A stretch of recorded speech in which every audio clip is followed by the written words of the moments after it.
هو لو في حد عايز يوصل لك بس من غير ما يقول لك اسمه ومن غير ما يشرح لك هو عايز منك ايه، تفتكر هيكلمك ازاي؟ اكيد مش هيبعت لك رسالة واضحة ويقول لك انا هنا، بس ممكن يسيب لك دليل، والدليل ده ممكن يبقى رمز او كتاب او شفرة او سؤال صغير انت ما تعرفش تسيبه غير لما تحله. وفي اللحظة اللي هتبدأ تدور فيها على السؤال ده وحله ايه، يبقى انت رديت عليه من غير ما تتكلم. حلقة النهاردة عن لغز واحد بس، اللغز ده لوحده كفيل يفتح عالم بحاله، عالم فيه تشفير ورسائل مخفية وأدوات ناس قليلة قوي اللي تعرفها، وإزاي صورة شكلها بريء جواها باب، والباب ده لو فتحته ممكن ما تلاقيش إجابة، ممكن تلاقيه اختبار وحد مستنيك من البداية. النهاردة هتكلم عن سيكادا 3301، أغرب لغز ظهر على تاريخ الإنترنت، لغز بدأ بصورة سوداء وانتهى ببوسترات في الشوارع حوالين العالم. السلام عليكم، أنا مصطفى عادل ودي قناة تسريب خفي.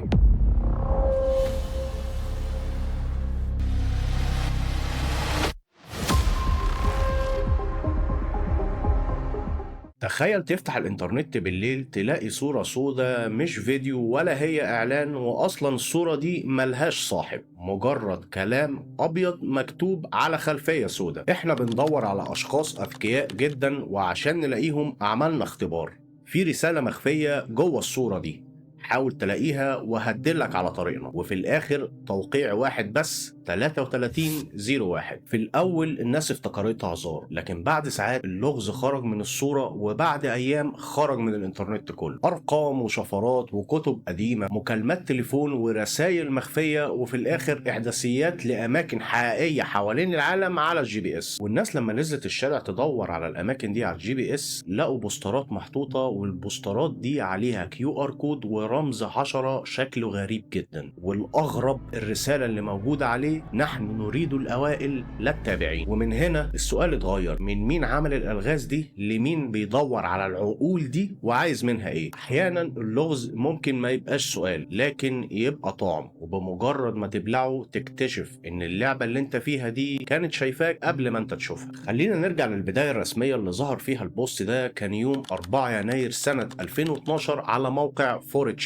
وبالمناسبة الموقع ده معظم البلاوي بتطلع من عليه. وسط الفوضى المعتادة على الموقع، بوستات عشوائية وصور غريبة وهزار دمه تقيل شوية، ظهرت صورة سوداء، رسالة كانت بسيطة لكنها مرعبة في نفس الوقت. كيان مجهول بيقول انه بيدور على اذكياء، وعشان يلاقيهم حط اختبار، والاختبار ده بيبدأ برسالة مخفية جوه الصورة. مفيش اسم ومفيش شركة ومفيش موقع رسمي ومفيش اي دليل مين اللي واقف ورا الناس دي، هو توقيع واحد بس، 3301. ومن هنا الانترنت اتقسم نصين، نص قال دي ناس بتهزر، ونص تاني قال طب استنوا، لو في رسالة مخفية جوه الصورة دي فلازم نفتش عليها وندور كويس. اول حاجة الناس عملتها بطلت تبص للصورة دي على انها صورة، بدأوا يعاملوها كأنها ملف، لان اي صورة على الانترنت هي مش مجرد الوان وخلاص، لا دي ارقام وبيانات، وممكن في اخر الملف او في الملف نفسه نلاقي حاجة مدفونة. الفكرة دي اسمها ستيجونوجرافي، ان انت تخبي رسالة جوه ملف صوت او صورة، بس اللي يعرف الطريقة يعرف يوصل للرسالة المخفية جوه. وفعلا لما الصورة اتفحصت بدقة بدأ نص غريب يظهر: تيبيريوس كلاوديوس سيزر. الاسم اللي ظهر ده مش عشوائي، ده تلميح مباشر لشفرة اسمها شفرة القيصر. لا انا عايزك ايه،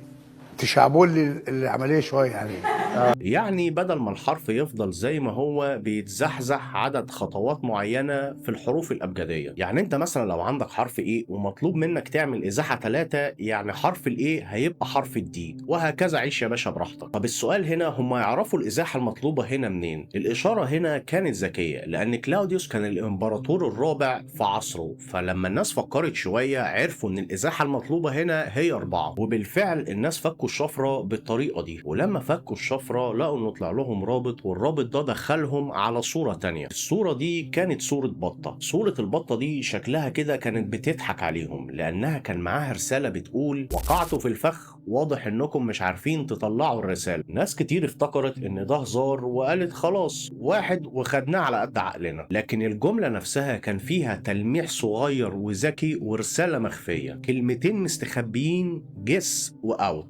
وده كان المفتاح، أداة اسمها OutGuess. الأداة دي لما بتحط عليها الصورة هي بتعملها كملف وتبتدي تطلع لك الرسالة المخفية. يعني مش بس تفتح الصورة ولا تغير ألوانها، لا ده انت محتاج تعرف الأداة اللي هتعرف تتعامل بيها مع الصورة اللي قدامك. ودي كانت أول قاعدة في سيكادا، لو الحل قدامك مش كفاية لازم تعرف تقراه بالطريقة الصح. ولما استخدموا أداة OutGuess عشان يطلعوا الرسالة المخفية جوه الصورة، ظهرت لهم رسالة خدتهم على حساب على موقع ريدت، حساب اسمه شبه كود، وبوسترات نازلة من حساب اسمه كيج تروتل أس. المنشورات دي كان شكلها عشوائي جدا، نصوص طويلة، حروف كتير، وكأنها كلام بلا معنى. لكن مع التحليل الناس اكتشفت ان النصوص دي مش عشوائية ولا حاجة، لا دي متشفرة، ومع الرسالة كان في مفتاح اسمه بوك كود. ببساطة بدل ما تبعت كلمة بتبعت رقم، والرقم ده يقولك السطر ورقم تاني يقولك الكلمة. بس عشان تفهم الأرقام دي لازم يكون معاك نفس النص اللي تشفر بيه الرسالة دي، يعني لازم يكون معاك نفس الكتاب بنفس الترتيب ونفس النسخة عشان الأرقام اللي قدامك دي يبقى ليها معنى. وهنا سيكادا عملت نقلة غريبة جدا من رسالة سوداء على موقع 4chan لنص أدبي ويلزي قديم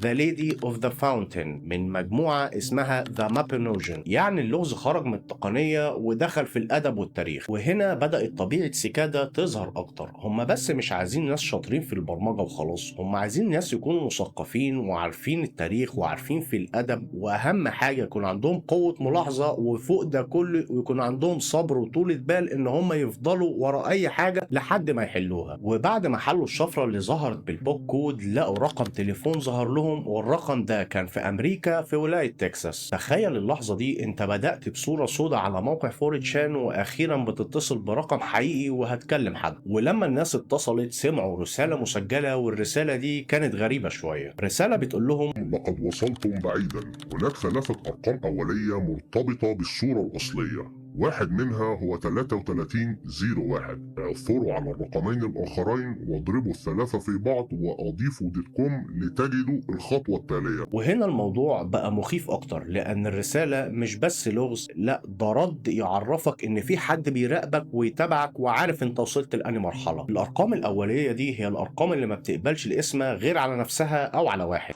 برافو يا بلدين، برافو يا بلدين، برافو. ولما الناس دورت وشغلت دماغها شوية وصلوا ان الارقام دي كانوا 509 و503. طب ايه يا عم انت جبت الارقام دي منين؟ الارقام دي كانت هي ابعاد الصورة الاولانية، كان عرضها 509 وارتفاعها 503. هناخد بقى لوكشة الارقام اللي ظهرت لنا دي وهنضربهم في بعض، هيطلع الرقم اللي ظهر على الشاشة ده، وفي الاخر هنضيف عليه .com وهيودينا للرسالة اللي بعدها. الرسالة اللي بعدها كانت اختبار للصبر من الاخر. رسالة ظهرت بعداد تنازلي، العداد ده بيقول للناس ترجع في تاريخ معين بتوقيت معين. طلبت منهم يرجعوا يوم 9 يناير سنة 2012 الساعة 17 بتوقيت UTC. والغريب في الرسالة دي مش بس ان هو بيقفل الباب وبيفتحه، لا ان هم كمان لقوا الرسالة دي موقعة توقيع بالBGB. هو ايه الBGB ده كمان؟ انا هقول لك. الBGB دي طريقة توقيع، يعني من الاخر الامضة بتاعت سيكادا بدأوا يحطوها على الرسائل عشان اثبات الهوية بتاعتهم. وقالوا للناس ما يصدقوش اي رسائل من اي جهة غير لما يكون عليها التوقيع بتاعهم، وطبعا بالشكل ده هم هيضمنوا ان مفيش اي حد يقدر يقلدهم. ولما العداد خلص ظهر احداثيات لاماكن حقيقية حوالين العالم على الGPS. الغريب هنا ان الاماكن دي ما ظهرتش مثلا في امريكا ولا في روسيا، لا دي ظهرت في 14 مكان، كان منهم امريكا، بولندا، فرنسا، امريكا الجنوبية واستراليا. وفي اللحظة دي اللغز خرج من الانترنت ونزل الشارع.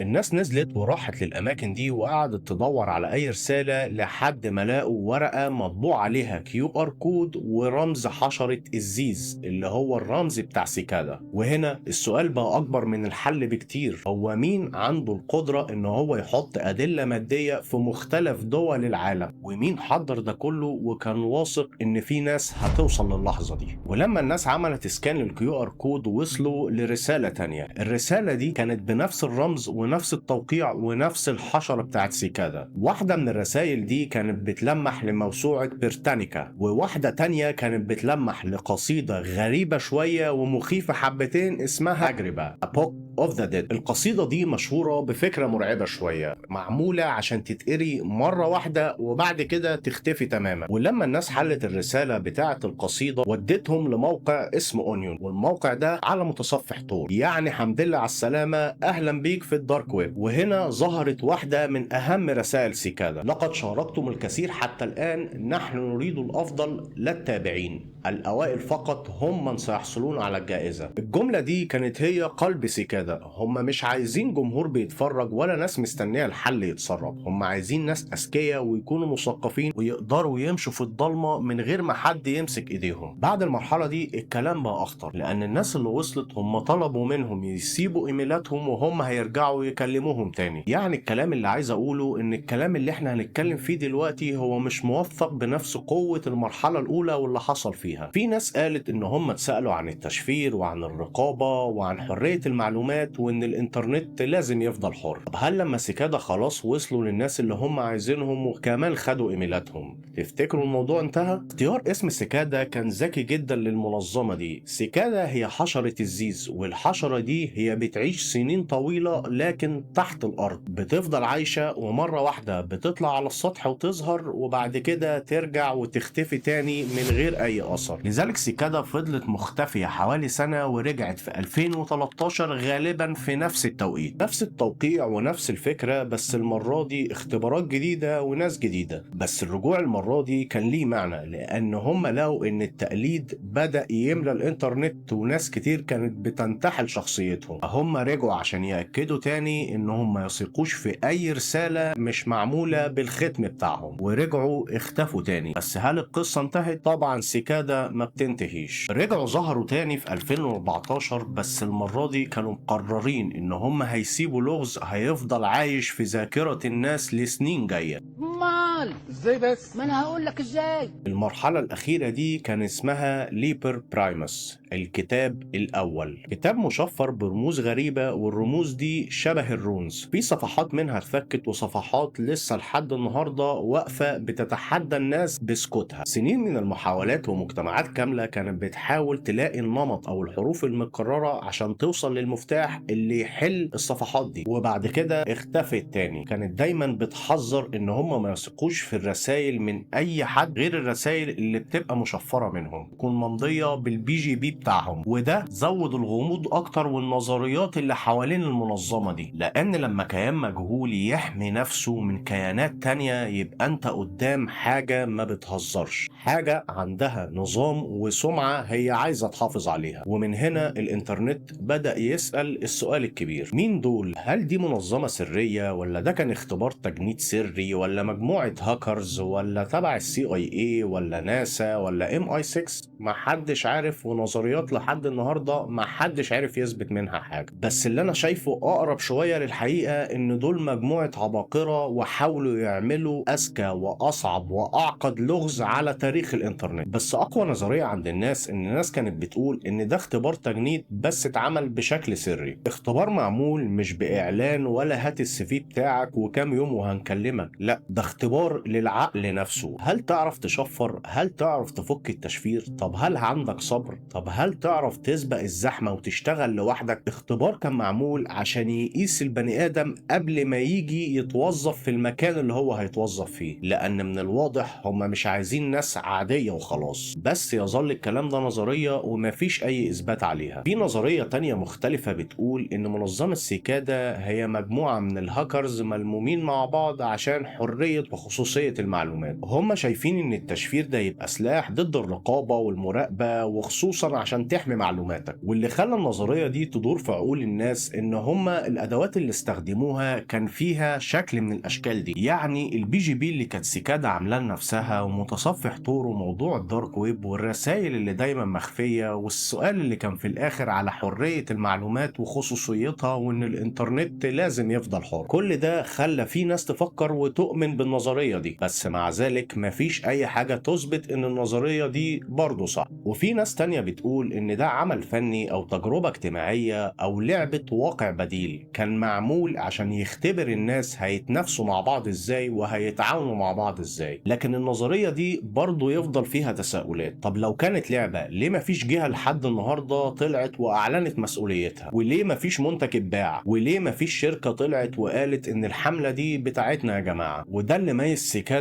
وخلاهم يفضلوا عايشين سنين في عقول الناس هو الصمت بتاعهم. اخطر جزء في سيكادا انها ما طلبتش منك انك تثق فيهم، وما طلبتش منك تعرف هي مين. هي بس حطت باب والباب ده كان مقفول وقالت لك هتعدي وتسيبه ولا هتدخل. والغريب ان في ناس دخلت فعلا، بس ناس من مختلف دول العالم بلغات مختلفة وثقافات مختلفة اتجمعوا على كلام ابيض على خلفية سوداء، وهو الكلام ده كان بيتحداهم وبيقول لهم هتقدروا تكملوا ولا لا. سيكادا حولت الانترنت لمعمل اختبار كبير، اختبار نفس وصبر وفضول، وهل هتصدق اول حل يطلع لك ولا هتسأل فين الطبقة التانية. الصورة مش صورة والكلام مش كلام، والرابط اللي انت بتوصل له ده مش النهاية، والاجابة مش الجايزة، الطريق نفسه هو الاختبار. والسؤال هو ليه سيكادا عايشة لحد النهاردة؟ لانه ببساطة لغز وما اتقفلش. مفيش وجه ظهر وطلع قال انا المسؤول، ولا مؤتمر صحفي ولا حد طلع اعترف بأي حاجة. فمن الاخر مفيش نهاية مريحة. وفي نفس الوقت في خطوات حقيقية، يعني ارقام تليفون وصور وبوسترات في الشارع، وكل دي حاجات مادية ملموسة وفضلت مكملة. والحقيقة الكاملة اللي اقدر اقولها ان هي لسه عايشة، لان هي ولا اسطورة ولا هي في ارض الواقع، هي حاجة واقفة في النص. في النهاية سيكادا معلمتناش شفرة وخلاص، لكن هي علمتنا ان احنا ما نصدقش اللي على السطح، ان كل ملف ممكن يبقى باب، وان كل علامة ممكن تبقى مفتاح. لكن سيكادا علمتنا حاجة اخطر بكتير، ان الفضول ده ممكن يقودك للحل، وممكن نفس فضولك